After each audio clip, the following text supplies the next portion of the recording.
আল্লাহ তাআলা কিয়ামতের কঠিন ময়দানে যেদিন স্বামী স্ত্রীকে চিনবে না, স্ত্রী স্বামীকে দেখে পালিয়ে যাবে, বন্ধু বন্ধুরে চিনবে না, পীর সাহেব মুরিদরে চিনবে না, মুরিদ পীর সাহেবরে চিনবে না, দলের কর্মী তার নেতারে চিনবে না, নেতা তার কর্মীরে চিনবে না, বন্ধু বন্ধুরে দেখে পালাবে। এই কঠিন মুহূর্তে সূর্যটা মাথার কাছে চলে আসবে, জমিনটা তামার জমিন হবে, আজকের জমিনের মতো নয়। মানুষ ঘর্মাক্ত, ক্লান্ত, শ্রান্ত মাথার মগজগুলো কানের ছিদ্র আর নাকের ছিদ্র দিয়ে বেয়ে বেয়ে পড়বে। বিশ্বনবী ফরমান, কিয়ামতের ওই কঠিন ময়দানে 7 শ্রেণীর ব্যক্তিকে রব্বুল আলামিন তার আরশের নিচে ছায়া দিবেন। তার মধ্যে প্রথম শ্রেণীর ব্যক্তি হলো ইমামুন আদিল, যে ইনসাফের সাথে বিচার করে, যে জাস্টিস সমাজে সার্ভ করে, যে সুশাসন নিশ্চিত করে, ওই ইমামুন আদিল। আদিল শব্দটা বুঝছেন না? ইন্নাল্লাহা ইয়া'মুরু বিল আদল, পাইছেন?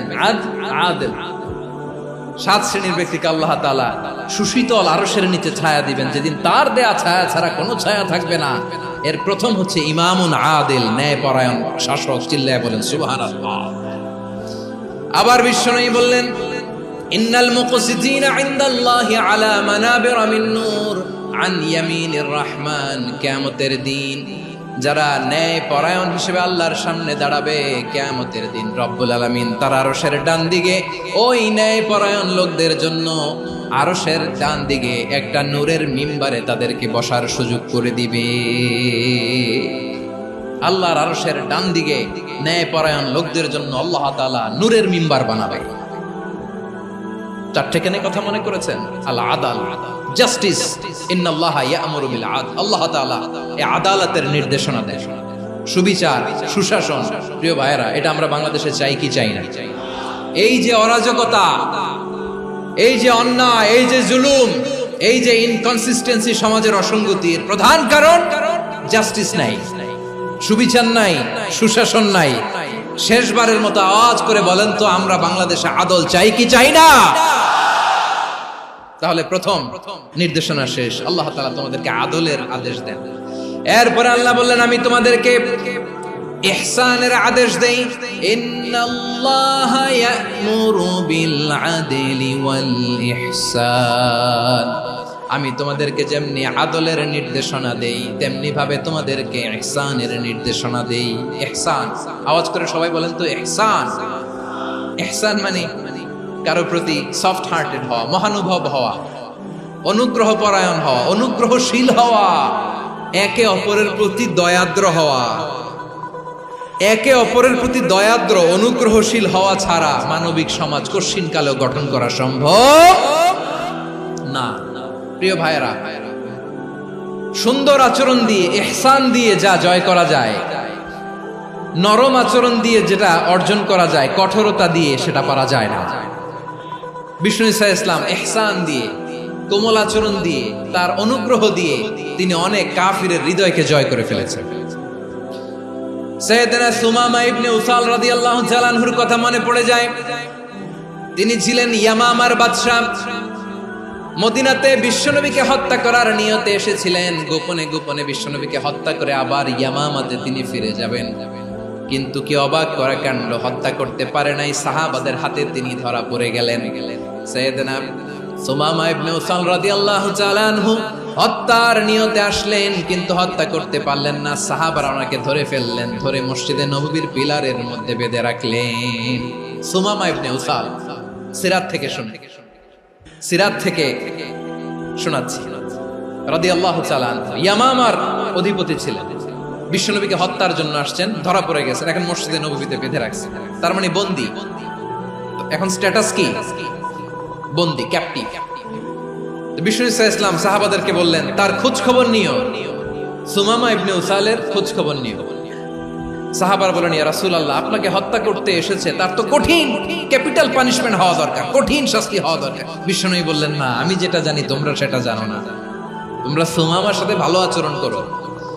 বিশ্বনবী সুমামার কাছে গেলেন। প্রথম দিন যে তিনি কালেমার দাওয়াত দিলেন, ইমানের দাওয়াত দিলেন, ইসলামের দাওয়াত দিলেন, রিসালাতের দাওয়াত দিলেন, আখিরাতের দাওয়াত দিলেন। পরের দিন যে বিশ্বনবী সালাতের দাওয়াত দিলেন, যাকাতের দাওয়াত দিলেন। ইসলাম কি, কিভাবে, কেমন করে পালন করতে হয় চমৎকার আর্টিকুলেট করতে শুরু করলেন।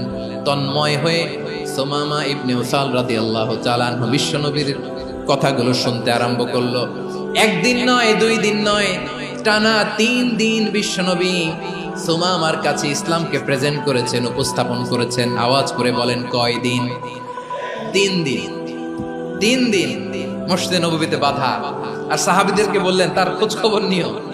তোমরা যে রুটি বানাও এর মধ্যে সবচেয়ে ভালো আটার রুটিটা তারে দিও, সবচেয়ে রিফাইন্ড খেজুর, যেটা পিওর খেজুর, এটা তারে দিও।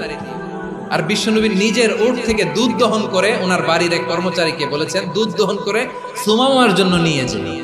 সুবহানাল্লাহ পড়বেন না? সবাই তো অবাক, ইয়ামামা থেকে আসছে নবীকে হত্যা করতে, বিশ্বনবী দেখে তারে জামাই আদর করে। 1 দিন নয়, 2 দিন নয়, টানা 3 দিন বিশ্বনবী এভাবে সুমামার কাছে যেয়ে ইসলামকে প্রেজেন্ট করতে আরম্ভ করলেন, ইসলামকে উপস্থাপন করতে শুরু করলেন।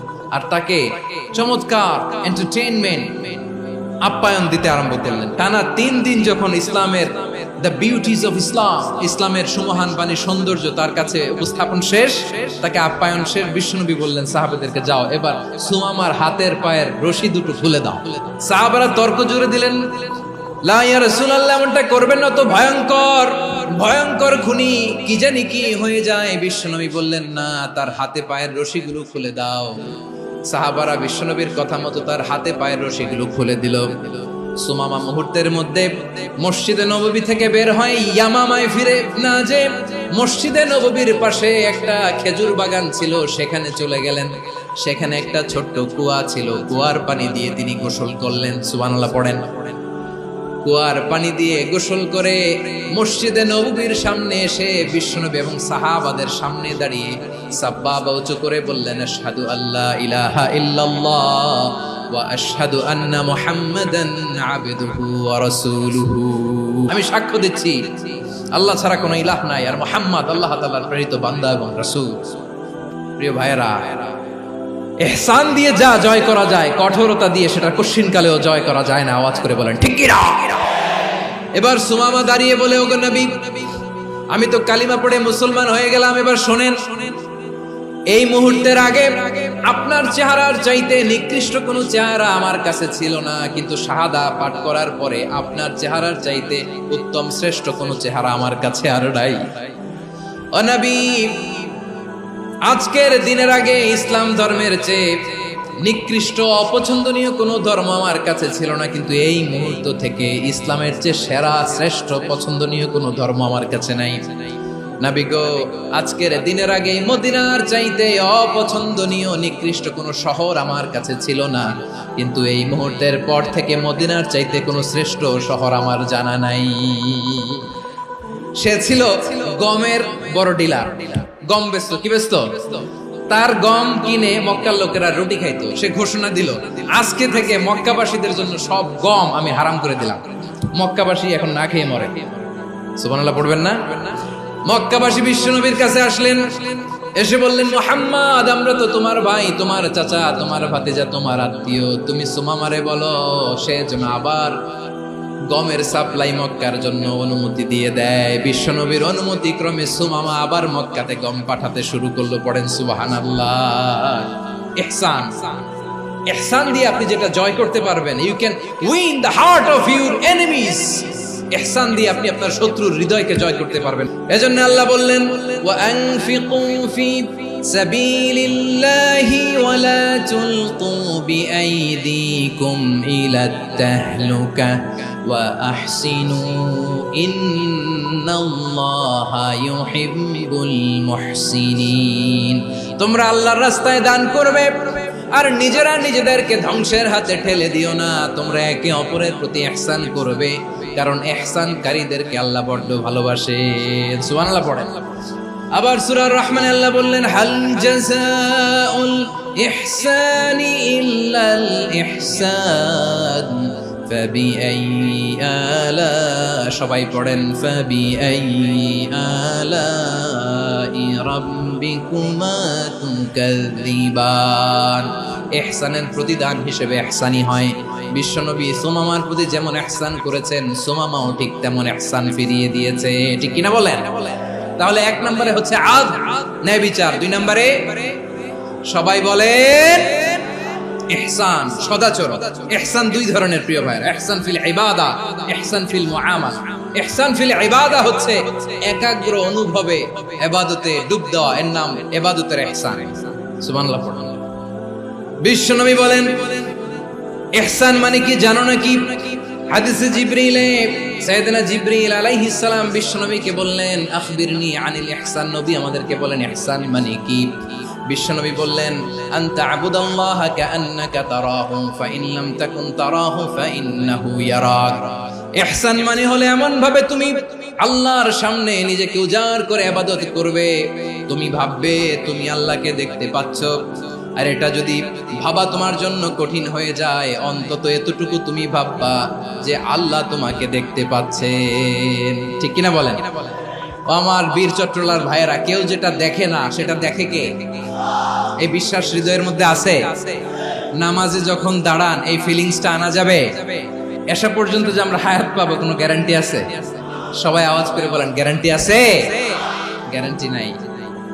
এজন্য বিষ্ণু ইসলাম বলেছে এমন ভাবে নামাজে দাঁড়াও, ইবাদত করো, মনে করো হতে পারে এটাই আমার জীবনের শেষ নামাজ। Perform the salah as if this is your last and final prayer. এমন ভাবে সালাতে দাঁড়াও, ভাবো হতে পারে এটাই তোমার জীবনের শেষ নামাজ। এমন ভাবে নামাজে দাঁড়াও, ভাবো এটাই শেষ নামাজ। তাহলে নামাজে একাগ্রতা বাড়ায় দিবে কে? ফলে ইবাদতের ইহসান আমাদের অর্জিত হবে। আর মুআমালাতে ইহসান হলো, বিশ্বনবী বলেন ইন্নাল্লাহা তাবারাকা ওয়া তাআলা কাতাবাল ইহসানা আলা কুল্লি শাই ফাইদা কাতালতুম ফাআহসিনুল কিতলা ওয়া ইযা যাবাহতুম ফাআহসিনুদ যাবহা ওয়ালিউহিদ্দা আহাদুকুম শাফরাতাহু ওয়ালিউরিহ যাবিহাতাহু। ইহসান দুই ধরনের, আওয়াজ করে বলতে হবে কয় ধরনের? একটা হচ্ছে ইহসান ফিল ইবাদা, ইবাদতে ইহসান। ইবাদতে ইহসান কি? একাগ্র অনুভব দিয়ে ইবাদত করা, মন প্রাণ দিয়ে ইবাদত করা। আর মুআমালাতে ইহসান কি? সব কাজে, দৈনন্দিন কাজে, কর্মে, সামাজিক অ্যাক্টিভিটিতে কোমলতা প্রদর্শন করা, অনুগ্রহের সাথে সবকিছু করা। আল্লাহ তাআলা ইন্নাল্লাহা তাবারাকা ওয়া তাআলা কাতাবাল ইহসানা আলা কুল্লি শাই, তিনি সব কিছুর ব্যাপারে ইহসানকে আবশ্যক করেছেন। সবকিছু, মুমিনের সব কাজে ইহসানের পরশ থাকবে। ওয়া ইযা কাতালতুম ফাহসিনুল কিতলা, বিষ্ণুই বলেন তুমি যখন কাউকে হত্যা করো ইহসানের সাথে করো। সুবহানাল্লাহ পড়বেন না? যখন হত্যা করো তখনও ইহসানের সাথে। আচ্ছা হত্যা করবো আবার ইহসান আসবে করতে করে তো মেরেই ফেলবো আমি। আল্লাহ, ও ভাই একজন খুন করেছে, খুনি, রাষ্ট্রীয় আইনে তার শাস্তি হয়েছে ডেথ পেনাল্টি, মৃত্যুদণ্ড। এখন মৃত্যুদণ্ড দেখে আপনি যেমনি মন চায় তেমনি মারবেন লোকটারে? ওর নাক কেটে ফেলতে পারবেন? ওর কান কাটতে পারবেন? ওর চোখ উপড়ে ফেলতে পারবেন আপনি? যেমন মন চায় তার অঙ্গহানি করা যাবে না। ইহসানের সাথে তাকে হত্যা করা। সুবহানাল্লাহ, this is Islam, this is the true essence of Islam. ওয়া ইযা যাবাহতুম ফাহসিনু যাবহা, যখন জবাই করবে তখনও ইহসানের সাথে জবাই করবে। করব জবাই, ওইখানেও নাকি ইহসান। আচ্ছা কুরবানির দিন আমরা পশুগুলোরে কি করি বলেন সবাই আওয়াজ করে? জবাই। জবাই মানে তো এটার মেরেই ফেলতেছি, একটু পরে তো টুকরো টুকরো করে গোশতগুলো খাবো, এটা তো খাবো, এটা তো মেরেই ফেলবো। বিষ্ণু বলে না, জবাইয়ের মধ্যেও মুমিনের জবের ভেতরও ইহসানের পরশ থাকা চাই। যখন জবাই করবে প্রাণীটাকে হাত পা টাইট করে বেঁধে নাও, ছুরিটাকে শার্পেন করে নাও, ধারালো করে নাও, যাতে অল্প সময়ে জবাইটা হয়ে যায়, প্রাণীটা যাতে কম কষ্ট পায়। সুবহানাল্লাহ পড়ে। দিস ইজ কল্ড ইহসান। আল্লাহ তাআলা যেমনি আদলের আদেশ করেছেন, ন্যায় বিচার, জাস্টিস এনশিওর করতে বলেছেন, সমাজে ইহসানের ব্যবহার, ইহসানের অনুশীলন তিনি করতে বলেছেন। এজন্য মুমিনের প্রতিটি কাজে, আমার চট্টগ্রামের ভাইয়েরা আমার দিকে তাকান, খেয়াল করে শুনুন, মুমিন জীবনের প্রতিটি কাজে ইহসানের পরশ থাকা চাই।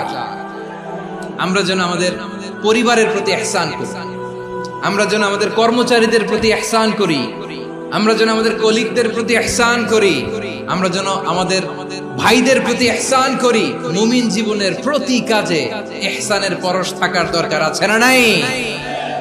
কথা বুঝতে পেরেছেন? তাহলে আল্লাহ তাআলার তিনটা আদেশ ছিল, কয়টা গেল? প্রথমে কি ছিল? আদল। দুই নম্বরে, তিন নম্বরে রব্বুল আলামিন বললেন ওয়া ইতাইযিল কুরবা, নিকটাত্মীয়দেরকে দান করো, নিকট আত্মীয়দেরকে দাও, যারা তোমাদের ব্লাড কানেকশনের আত্মীয় তাদেরকে তোমরা দাও। এখানে জেনারেলি বললেন দাও, কি দিব সেটা তিনি এখানে বলেন নাই, সেটা তিনি সূরাতুল ইসরার মধ্যে বলেছেন। আল্লাহ বলেন ওয়াতিদাল কুরবা হাক্কা, নিকট আত্মীয়দেরকে তাদের অধিকার, তাদের প্রাপ্য তোমরা বুঝিয়ে দাও। দেখেন, একটা শান্তির সমাজ, একটা সমৃদ্ধ সমাজ, একটা মানবিক সমাজ গঠনের জন্য আল্লাহ তাআলা বেশি না, মাত্র তিনটা অর্ডার, তিনটা ভার্ডিক্ট তিনি জারি করেছেন। 1 নাম্বার সুশাসন, ন্যায় বিচার। 2 নাম্বার ইহসান। 3 নাম্বার নিকটাত্মীয়, যারা কাছের, তোমার ভেরি ক্লোজ রিলেশনশিপে আছে, তাদেরকে দাও। দাও, দিলে বাড়িয়ে দেয় কে? অনেকে দিতে চায় না, কৃপণতা করে। দিলে বাড়ায় দেয় কে? ওমিয়া মদিনার মধ্যে সবচাইতে গরিব সাহাবী ছিল বেলাল রাদিয়াল্লাহু তাআলা আনহু।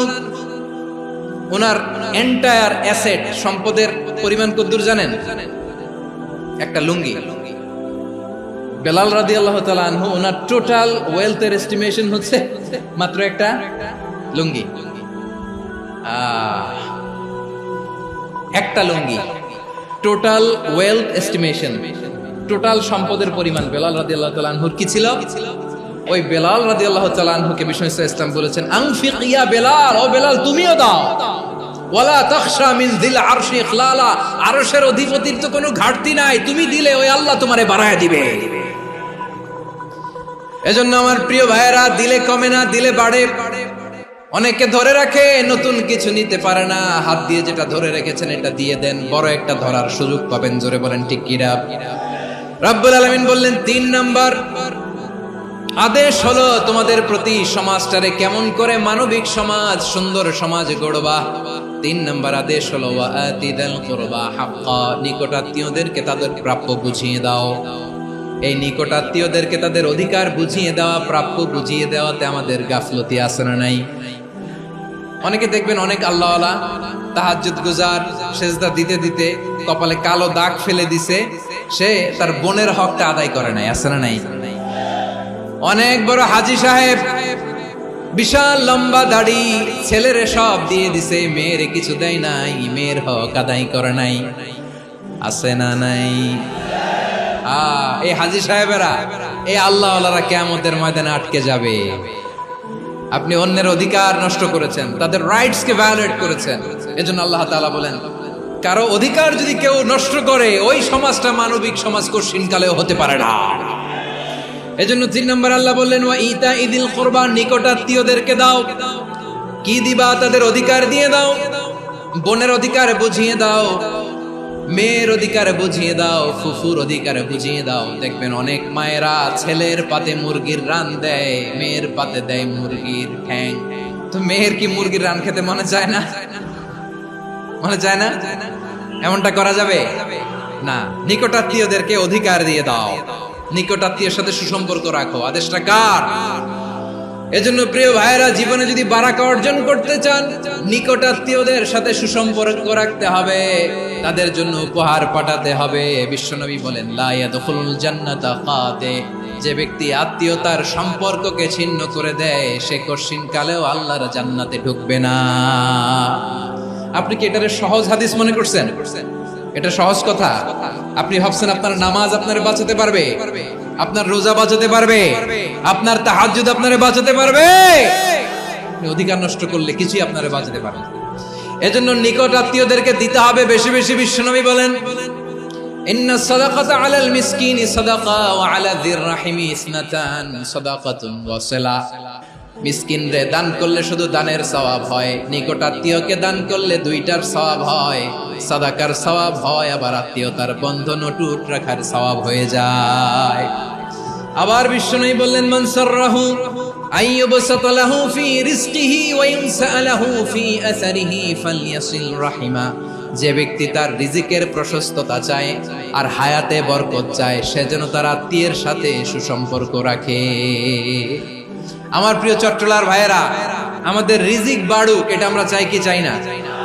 সবাই চান? হ্যাঁ, আমাদের রিজিকে প্রশস্ততা আসুক, চাই কি চাই না? আমাদের হায়াতে বরকত আসুক, আমরা চাই কি চাই না? এই দুইটা যদি চান তাহলে নিকট আত্মীয়দের সাথে সুসম্পর্ক রাখবেন। পারবেন? তাহলে সমাজটারে মানবিক সমাজ বানায় দিবে কে? তিনটা আদেশ চলে গেল। 1 নম্বরে কি ছিল? 2 নম্বরে, 3 নম্বরে নিকট আত্মীয়দেরকে দান। আল্লাহ তাআলা তিনটা জিনিসের যেমনি আদেশ করেছেন, অনুরূপ ভাবে তিনটা বিষয় তিনি বারণ করেছেন, নিষেধ করেছেন। ওগুলোর কাছেও যাওয়া যাবে। রাব্বুল আলামিন বলেন, ওয়ায়ানহা আনিল ফাহশাই ওয়াল মুনকারি ওয়াল বাগি।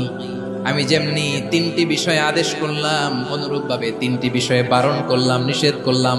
আমার 1 নাম্বার নিষেধাজ্ঞা হলো অশ্লীলতার প্রতি। ফাহশা, ওয়ায়ানহা আনিল ফাহশা, আল্লাহ তাআলা অশ্লীলতাকে নিষেধ করেছেন। কোন জিনিসকে? সবাই বলুন, কোন জিনিসকে?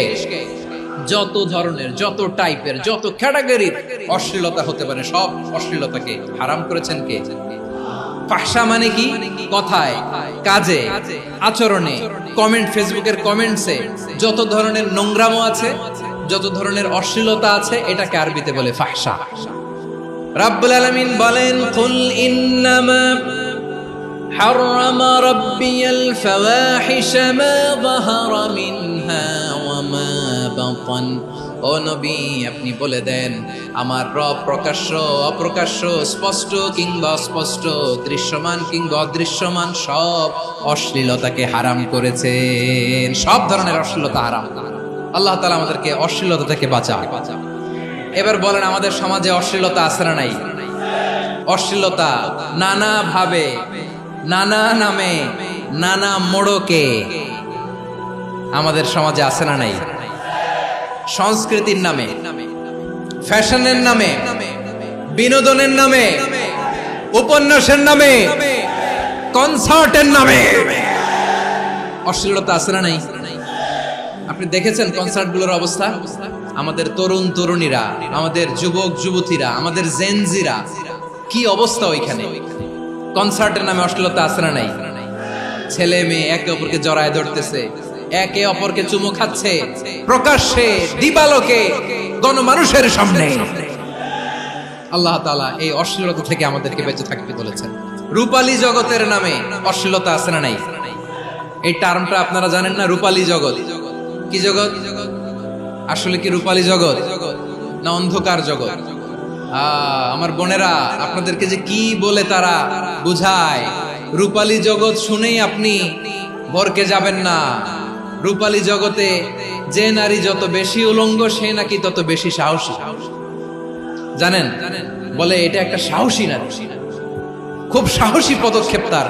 যত বেশি শরীর থেকে কাপড় নামাতে পারবে, যত বেশি বস্ত্রহীন হয়ে নিজেকে প্রেজেন্ট করতে পারবে, সে নাকি তত বেশি সাহসী। আমার চট্টলার ভাইয়েরা, শয়তানের প্রথম এজেন্ডা ছিল বনি আদমকে বস্ত্রহীন করা। সে আদম এবং হাওয়া আলাইহিস সালামকে নিষিদ্ধ গাছের ফল খাইয়ে তাদেরকে বস্ত্রহীন করেছে। এই জামিনেও সে আমাদেরকে বস্ত্রহীন করতে চাইবে। এই রূপালী জগতের নামে তারা এটা করে। আমার প্রিয় বোনেরা, আপনি জানেন না আপনার দাম কত? ওরা আপনাদেরকে বিজ্ঞাপনের সস্তা পণ্য বানাতে চায়। ওরা আপনাদেরকে ওদের ভোগের লিপসার টুলস বানাতে চায়। ওরা আপনাদেরকে দিয়ে ওদের খায়েশ পূরণ করতে চায়। এটা আপনাদের জন্য মোটেও ডিগনিটি নয়, এটা আপনাদের জন্য সম্মান নয়। আপনার সম্মান শালীনতায়, আপনার সম্মান হেজাবে, আপনার সম্মান ভদ্রতায়, আপনার সম্মান আপনার ডিসেন্ট পোশাকে। পোশাক বলে দেয় এই নারীটা ভদ্র না অভদ্র। পোশাক বলে দেয় এই মেয়েটা কোন ঘরের মেয়ে। আপনি জানেন না, আপনার এই সস্তা পণ্য বানায়, ভোগের পণ্য, বিলবোর্ডে আপনাকে উলঙ্গ করে উপস্থাপন করে। এই অশ্লীলতার সাথে ইসলামের কোনো সম্পর্ক। এজন্য আল্লাহ বলেন, আমি অশ্লীলতাকে হারাম করেছি। অশ্লীলতাকে হারাম করার প্রথম কারণ হলো এর মাধ্যমে মানবতাকে অপমানিত করা হয়। কারণ মানুষের সম্মান মানুষের পোশাকে। মানুষ যখন পোশাকহীন হয়ে যায়, বস্ত্রহীন হয়ে যায়, তার সম্মান কমে যায়। ঠিক কিনা? অশ্লীলতাকে হারাম করার প্রথম কারণ হচ্ছে মানুষ মানুষকে অপমান করে। একটা নারী, সে তো সম্মানিত, নারী যে কত সম্মানিত নারীরা এটা বুঝেই নাই। বিশ্বনবী বলেন আর দুনিয়া কুল্লুহা মাতা ওয়া খায়রু মাতা'আদ দুনিয়া আল মারআতুস সালিহা। আমার বোনেরা, 5টা প্যান্ডেলে আপনারা এলইডিতে আমার আলোচনা শুনছেন, আমি জানি। আপনাদের এই গর্ভ যে কত দামি আপনি জানেন না। আপনার পেট থেকেই আসবে আগামী দিনের সালাহুদ্দিন আল আইয়ুবী। আপনার পেট থেকেই আসবে অনাগত দিনের ইমাম মাহদী আল মুনতাযর। আপনার পেট থেকেই আসবে অনাগত দিনের ফয়সাল, ওয়াসিম, মুগ্ধ, আবু সাইদের মতো বীর যোদ্ধা। আমার প্রিয় বোনেরা, আমার প্রিয় বোনেরা, বিশ্বনবীর কথার ওজন খেয়াল করেন। আর দুনিয়া কুল্লুহা মাতা ওয়া খায়রু মাতা'আদ দুনিয়া আল মারআতুস সালিহা। দুনিয়ার সবকিছুই অ্যাসেট, এর মধ্যে সবচেয়ে দামি অ্যাসেট নেককার নারী। আপনার গর্ভ যে কত দামি আপনি জানেন না। নিজের সময়টাকে কাজে লাগান, কোরআন পড়েন, সুন্নাহ পড়েন। আপনার অনেক দায়িত্ব ঘরে। You are the MD of your family. একটা family it's a very big institution. পরিবার একটা অনেক বড় প্রতিষ্ঠান। And you are the MD of your institution. আপনি এই পরিবারের MD, managing director of your family. এখানে আপনার কত দায়িত্ব। আপনি ছেলে মেয়েদেরকে তারবিয়া করবেন। আপনি আপনার স্বামীর জন্য ঘরটারে জান্নাতের নীর বানাবেন। আপনার জন্য জান্নাতের ডুপ্লেক্স বাড়ি ওইখানে তৈরি করে রাখবে কে? আপনি যে কত দামি আপনি জানেন না। নারীদেরকে আল্লাহ বানিয়েছেন উচ্চতর করে, নিম্নতর নয়। নারীদেরকে ছোট্ট জিনিস দিলে এটারে বড় করে দেয়। নারীদেরকে ভ্রূণ দিলে, শুক্রাণু দিলে নারী এটারে বাচ্চা হিসেবে উপহার দেয়, ঠিক কিনা? বিয়ের মাধ্যমে স্বামী যখন তার শুক্রাণু তার স্ত্রীকে উপহার দেয়, স্ত্রী রিটার্নে কি উপহার দেয়? ফুল ফর্ম বেবি, মানব সন্তান। দেখছেন, আপনি দিলেন একটুকুনি, দিছে বিশাল। আপনি যদি নারীকে বাজার এনে দেন, নারী এটাকে সুস্বাদু খাবারে রূপান্তর করে দেয়। আপনি তাকে একটা মুচকি হাসি দিয়ে দেন, সে তার কলিজা দিয়ে দেয়। কিন্তু যদি আপনি তার মনে কষ্ট দেন, সে আপনার জীবনকে জাহান্নাম বানায়া দেয়। নারীর মন বুঝতে পারলে নেয়ামত, বুঝতে না পারলে কিয়ামত। আমার প্রিয় বোনেরা, আপনি যে কত দামি আপনি জানেন না। অনেক দামি আপনি। আপনাদেরকে যেন ভোগের সস্তা পণ্য বানাতে না পারে, আপনাদেরকে সচেতন থাকতে হবে। তাহলে কেন আল্লাহ তাআলা এই ফাহশা, অশ্লীলতাকে হারাম করলেন? 1 নাম্বার, এতে হিউম্যান ডিগনিটি কমে। 2 নাম্বার, এতে মানুষের অধিকার নষ্ট হয়। আপনি বিয়ে করেছেন, এরে পরকিয়া করেন, ওর সাথে এরকম আছে না নাই? স্ত্রীর অধিকার নষ্ট করেছেন। আপনি বিবাহ সম্পর্কে আবদ্ধ হয়েছেন তার সাথে, আপনি পরকিয়া করেন ওই ছেলের সাথে, আপনি আপনার হাজবেন্ডের সাথে বিট্রে করেছেন। এজন্য আল্লাহ অশ্লীলতাকে হারাম করেছেন। অশ্লীলতাকে হারাম করার আরেকটা কারণ হচ্ছে আল্লাহ তাআলা এই হিউম্যান জেনারেশনকে এটাকে প্রিজার্ভ করতে চায়। হিফজুন নাসল, এটা মাকাসিদুশ শরিয়ার অনেক গুরুত্বপূর্ণ একটা মাকাসিদ, অনেক গুরুত্বপূর্ণ। আপনার নাসল, আপনার জেনারেশনকে সংরক্ষণ করা। এই যে আসতেছে ফেব্রুয়ারি, কত ফেব্রুয়ারি জানো? এটা কি বিশ্ব ভালোবাসা দিবস? হ্যাঁ, কি দিবস? এই বিশ্ব ভালোবাসা দিবসের সাথে মুসলমানদের কোনো সম্পর্ক নাই। আমার প্রিয় ভাইরা, এই যে আপনি অবৈধ সম্পর্কে জড়ালেন, কেন আল্লাহ অশ্লীলতাকে হারাম করেছে দেখেন। বলতেছিলাম যে এটা আপনার নাসাল, আপনার জেনারেশন, আপনার লিনিয়েজ, আপনার বংশকে প্রিজার্ভ করা। কে কার বাবা, কে কার মা, বাবা মা জানা, প্রজন্মকে প্রিজার্ভ করা, এটা ইসলাম ওয়াজিব করে দিয়েছে। এই যে অবৈধ সম্পর্কের কারণে, বিশ্ব বেহায়া দিবসের কারণে, এগুলোর আউটকাম, আউটপুট হিসেবে মাঝে মাঝে এই ঢাকা মেডিকেলের ডাস্টবিনে নবজাতকের বাচ্চার কান্নার আওয়াজ শুনতে পাওয়া যায়। চট্টগ্রাম মেডিকেলের ডাস্টবিনে নবজাতকের কান্না শুনতে পাওয়া যায়। বীর চট্টলার মুসলমানেরা বুঝতে পারলে আওয়াজ করে বলেন, এই যে চট্টগ্রাম মেডিকেলে যে নবজাতকটা পাওয়া গেল, ওর বাবাকে আমাকে বলেন, ওর মাকে, ও কোন ফ্যামিলির সন্তান কেউ জানে? আপনি হিউম্যান ডিগনিটিকে অপমান করেছেন না? আপনি তার ভবিষ্যৎকে অন্ধকার করেছেন না? আপনি তার লিনিয়েজকে প্রশ্নবিদ্ধ করে দিয়েছেন না? এই জন্য আল্লাহ তাআলা অশ্লীলতাকে আমাদের জন্য হারাম করে দিয়েছেন। পড়েন সুবহানাল্লাহ। এই জন্য রাব্বুল আলামিন বলেন, কুল ইন্নামা হারাম রাব্বিয়াল ফাওয়াহিশা মা যাহারা মিনহা ওয়া মা বাতান। প্রকাশ্য অপ্রকাশ্য সব অশ্লীলতাকে হারাম ঘোষণা করে দিয়েছে কে? আবার দুনিয়ার বুকে যারা অশ্লীলতার প্রসার করে তাদের জন্য শাস্তি মজুদ রেখেছে কে? রব্বুল আলামিন বলেন, ইন্নাল্লাযীনা ইউহিব্বুনা আন তাশিআল ফাহিশাতু ফিল্লাযীনা আমানু লাহুম আযাবুন আলীমুন ফিদ দুনিয়া ওয়াল আখিরাতি ওয়াল্লাহু ইয়ালামু ওয়া আনতুম লা তা'লামুন। নিশ্চয়ই যারা বিশ্বাসীদের মাঝে অশ্লীলতার প্রচার প্রসার করতে চায় তাদের জন্য আমি মর্মন্তুদ শাস্তি প্রস্তুত করে রেখেছি, দুনিয়াতেও রেখেছি, আখিরাতেও রেখেছি। ঘোষণাটা কার? যারা এই নাটকের নামে, সিনেমার নামে, রূপালী জগতের নামে, মুভির নামে, ওটিটি প্ল্যাটফর্মের নামে আমার সমাজে অশ্লীলতা ছড়াতে চায় তাদের জন্য কঠিন মর্মন্তুদ শাস্তি মজুদ রেখে দিয়েছে কে? ও আমার বোনেরা, এখনো আপনি জাগবেন না? এখনো আপনার চিন্তার দুয়ারে এখনো নাড়া পড়ে নাই? ওরা আপনাকে উলঙ্গ বানাতে চায়, ওরা আপনাকে আইটেম গার্ল বানাতে চায়। এজন্য ইসলাম অশ্লীলতাকে হারাম করেছে। হারাম। ইসলাম বলেছে যোজন যোজন দূরে থাকো, ওরা বলে না কাছে আসো, কাছে আসার গল্প, ক্লোজ আপ ওয়ান, কাছে আসার গল্প আছে না নাই? তাহলে অশ্লীলতার সাথে আমাদের কোনো সম্পর্ক? সবাই বলতে পারেননি, আওয়াজ করে বলুন, অশ্লীলতার সাথে আমাদের কোনো সম্পর্ক? আমরা এই সমস্ত ক্লোজ আপ ওয়ান, কাছে আসার গল্পের প্রোগ্রামে যাব? আমরা কোন ধরনের অশ্লীল কন্টেন্ট সোশ্যাল মিডিয়ায়, টিভিতে দেখব? কি যুগ যে আমরা কাটাচ্ছি আপনি কল্পনা করতে পারবেন না। পর্ন ইন্ডাস্ট্রি, নারী পুরুষের বস্ত্রহীন যুগল দৃশ্য, এটাকে দিয়ে ওরা কোটি ডলারের ইন্ডাস্ট্রি বানিয়েছে। পুরো মানব ইতিহাসে এরকম জঘন্য সময় মানব ইতিহাস পার করে নাই। পর্ন এটা ইন্ডাস্ট্রি হয়ে গেছে। আমাদের এই যুবকগুলো, জেনজি গুলো, ওদের চরিত্র বাঁচাবে কি করে? কেমন করে হেফাজত করবে ওদের এই মূল্যবান চরিত্র? আমার প্রিয় ভাইরা, এই অশ্লীলতার দ্য লেটেস্ট ভার্সন হচ্ছে LGBTQ, শরীফ থেকে শরীফা। শুনছেন আপনারা? দেখতে পুরুষ, আসলেই পুরুষ, সুস্থ একজন পুরুষ, 4 সন্তানের বাবা, বলে আমি মনে মনে নারী।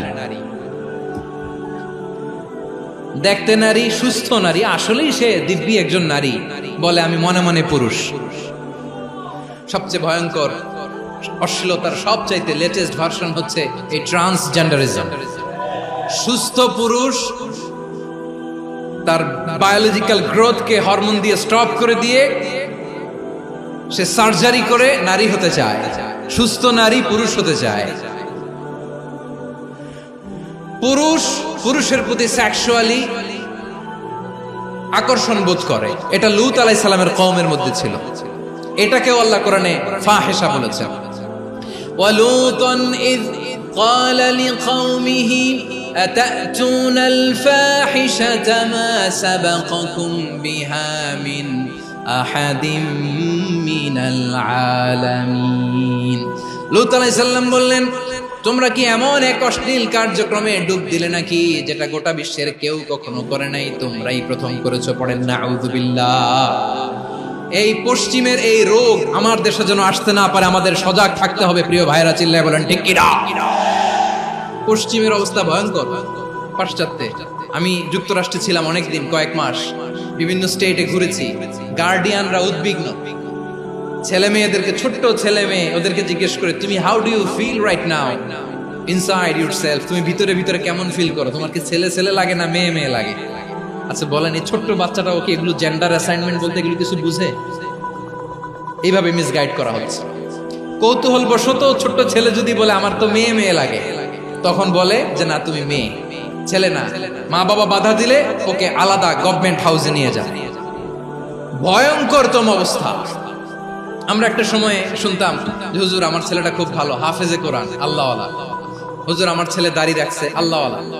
হুজুর আমার ছেলে 5 ওয়াক্ত সালাত জামাতের সাথে পড়ে, তার মানে আল্লাহওয়ালা। পশ্চিমে যে আমি কি শুনছি জানেন? ওরা বলে হুজুর আমার ছেলেটা ইউনিভার্সিটির একটা মেয়ের সাথে প্রেম করে, ও খুব আল্লাহওয়ালা, হুজুর দোয়া করবেন।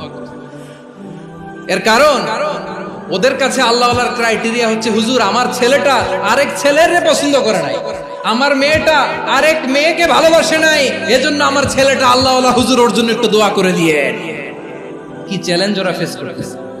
ওনার ছেলে যে আরেক ছেলেরে বিয়ে করবে না, এটাতেই উনি খুশি যে আলহামদুলিল্লাহ আমার ছেলেটা একটা মেয়েরে ভালোবাসে, আমার মেয়েটা একটা ছেলেরে ভালোবাসে, মানে এটা খুব আল্লাহওয়ালা। নাউজুবিল্লাহ পড়তে পারলেন না? এজন্য অশ্লীলতার সাথে আমাদের কোন সম্পর্ক।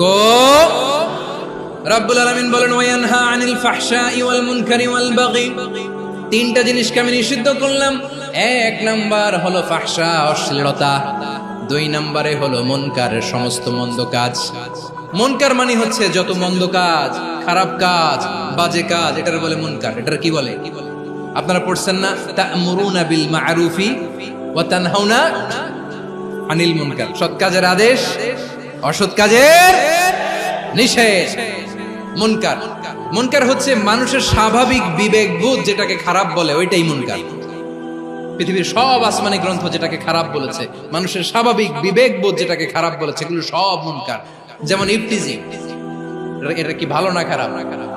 মজুদদারি, খাদ্যে ভেজাল দেওয়া, ওজনে কম দেওয়া, মাছে ফরমালিন মিশানো, চাঁদাবাজি, টেন্ডারবাজি, দখলবাজি, এগুলো আমাদের স্বাভাবিক বিবেকেই বলে এগুলো খারাপ, এগুলো হচ্ছে মুনকার। আল্লাহ তাআলা এই মুনকার থেকে আমাদেরকে বেঁচে থাকতে বলেন, আর শয়তান এই মুনকারের প্রতি আমাদেরকে উদ্বুদ্ধ করে। আল্লাহ তাআলা বললেন, ইয়া আইয়ুহাল্লাযীনা আমানু লা তাত্তাবিউ খুতুওয়াতিশ শাইতান ওয়া মান ইয়াত্তাবি' খুতুওয়াতিশ শাইতানি ফাইন্নাহু ইয়া'মুরু বিল ফাহশাই ওয়াল মুনকার। আল্লাহ বললেন, আমার গোলামেরা শোনো শোনো, ও আমার বিশ্বাসী বান্দারা খবরদার, তোমরা কশিনকালেও শয়তানের পদাঙ্ক অনুসরণ করবে না, কারণ শয়তান তোমাদেরকে অশ্লীলতা এবং মন্দ কাজের দিকে উদ্বুদ্ধ করে। আমাদের কাজ হচ্ছে শয়তান আমাদেরকে যেদিকে নিতে চায় আমরা তার উল্টা দিকে যাব। শয়তান এই মন্দ কাজকে আমাদের কাছে বিউটিফাই করে, চাকচিক্যময় করে আমাদের সামনে উপস্থাপন করে। এজন্য আল্লাহ বলেন মুনকারকে থামাতে হবে, মুনকার প্রতিরোধ করতে হবে। মুনকার প্রতিরোধের দায়িত্ব শুধু আমাদের নাকি? শুধু আপনার খতিব সাহেবের, ইমাম সাহেবের, নাকি মুসলিম উম্মার সবার? আওয়াজ করে বলুন, মুনকার অসৎ কাজ প্রতিরোধের দায়িত্ব কার? রাব্বুল আলামিন বলেন, কুনতুম খায়রা উম্মাতিন উখরিজাত লিন-নাসি তা'মুরুনা বিল মা'রুফি ওয়া তানহাউনা আনিল মুনকার।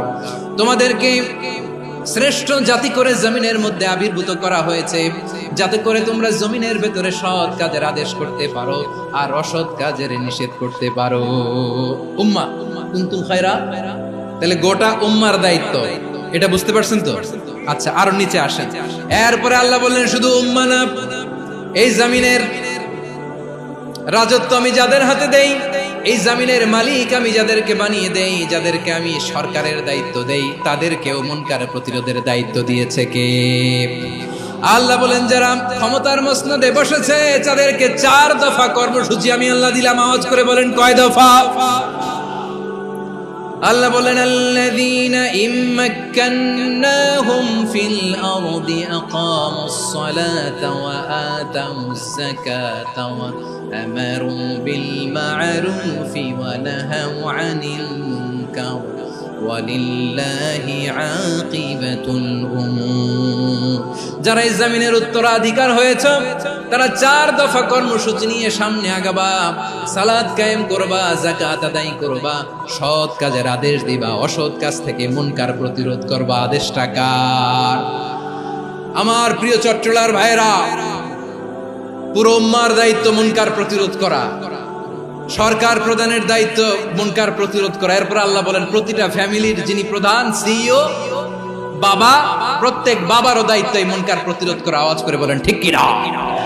যেমনটি সাইয়েদনা লোকমান আলাইহিস সালাম ওনার কলিজার টুকরা সন্তানকে আদেশ করেছেন, ইয়া বুনাইয়া আকিমিস সালাতা ওয়া'মুর বিল মা'রুফি ওয়ানহা আনিল মুনকার। পড়েন সুবহানাল্লাহ।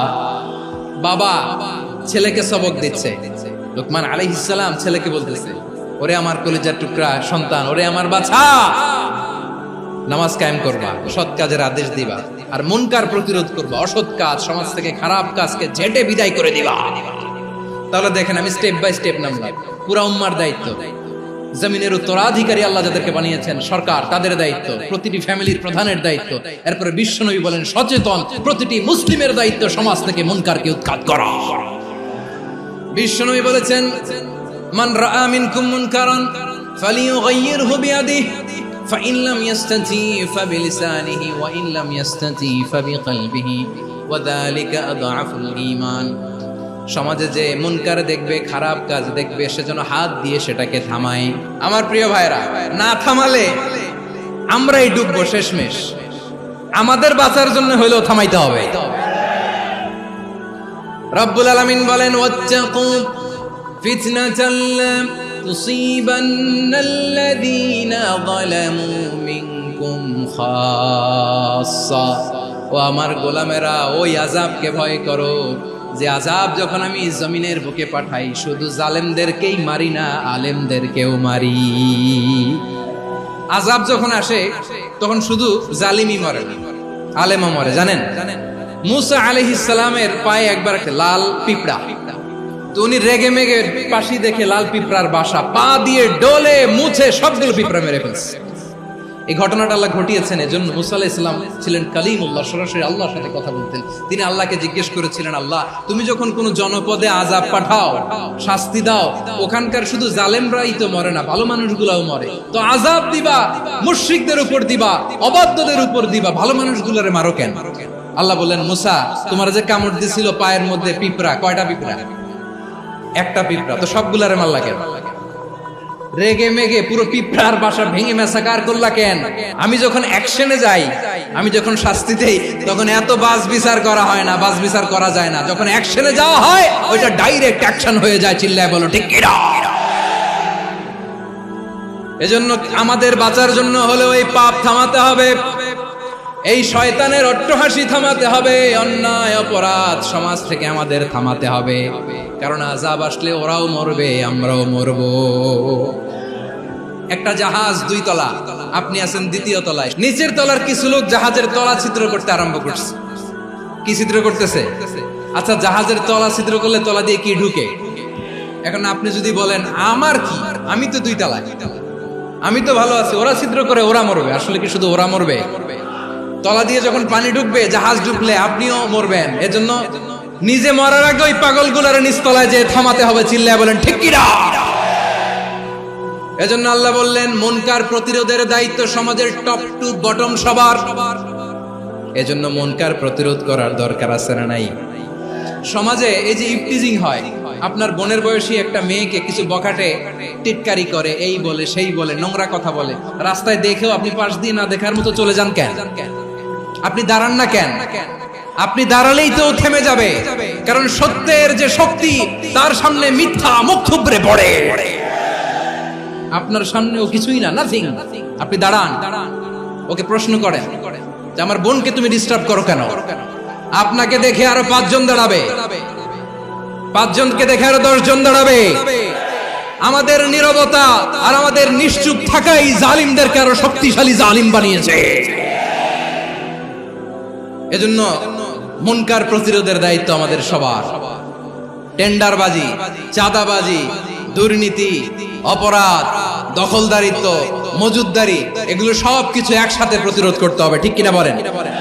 একটা মানবিক সমাজ যদি চাই, প্রতিরোধ করতে হবে। প্রিয় ভাইয়েরা, আল্লাহর শপথ নিয়ে বলি, এই নাসিহাত গুলো সবার জন্য, সব দলের জন্য, সব মতের মানুষের জন্য। আমরা কোনো দলের প্রতি মানুষকে ডাকি না, আমরা ডাকি ইসলামের দিকে। সব দলের, সব মতের, সব মানুষদেরকে আমরা আহ্বান জানাই, আসুন আমরা একটা সুন্দর সমাজ বিনির্মাণ করি। এই যে নতুন বাংলাদেশের এক সুযোগ এসেছে, আর জীবনে হয়তো আসবে না, সামনের 100 বছর এই সময় আসবে না।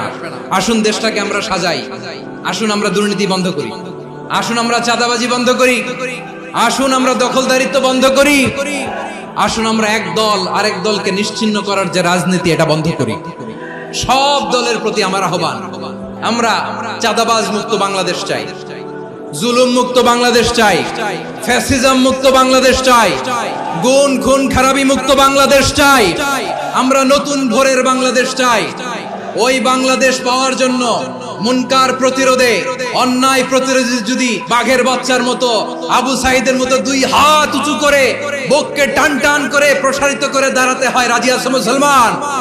রাব্বুল আলামিন বলেন, ওয়ায়ানহা আনিল ফাহশাই ওয়াল মুনকারি ওয়াল বাগি ইয়াইদুকুম লাআল্লাকুম তাযাক্কারুন। আল্লাহ বললেন, আমি অশ্লীলতাকে নিষেধ করি, আমি সব ধরনের মন্দ কাজকে নিষিদ্ধ করি, সব শেষে আমি সীমা লঙ্ঘনকে তোমাদের জন্য নিষিদ্ধ করি। নিষিদ্ধ করেছেন কয়টা জিনিস? 1 নম্বরে অশ্লীলতা, 2 নম্বরে মুনকার তথা সব মন্দ কাজ, 3 নম্বরে আল বাগি সীমা লঙ্ঘন, ক্রসিং দ্য লিমিট। সীমা লঙ্ঘন করা ভালো না। We all should know our limits. চিল্লায় বলেন ঠিক কিনা?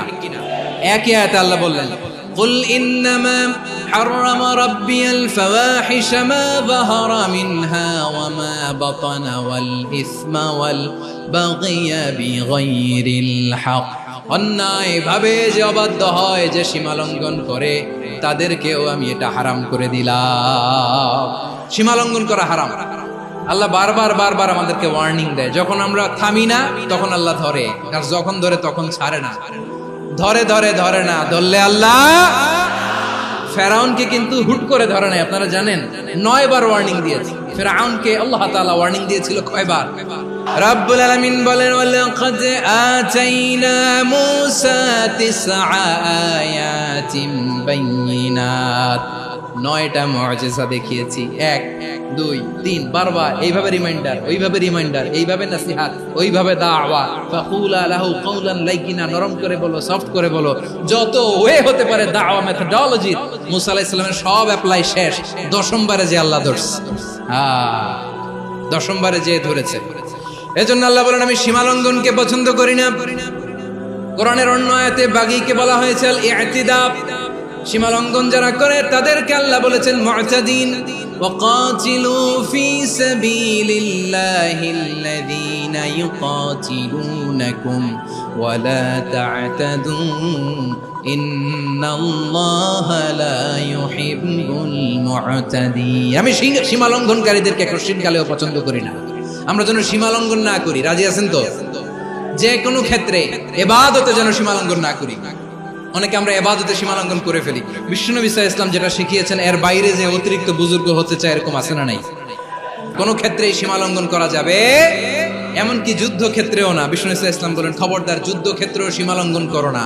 কি সুন্দর ইসলাম আমরা পেয়েছি। বিশ্বনবী বলেন, খবরদার যুদ্ধের ময়দানে কোনো নারীর গায়ে হাত তোলো না, কোনো শিশুর গায়ে হাত তোলো না, কোনো গবাদি পশু হত্যা করো না, কোনো শস্য ক্ষেত্র ধ্বংস করো না, ইবাদতরত অন্য ধর্মের কোনো সন্ন্যাসীর গায়ে হাত তোলো না। বলেন সুবহানাল্লাহ।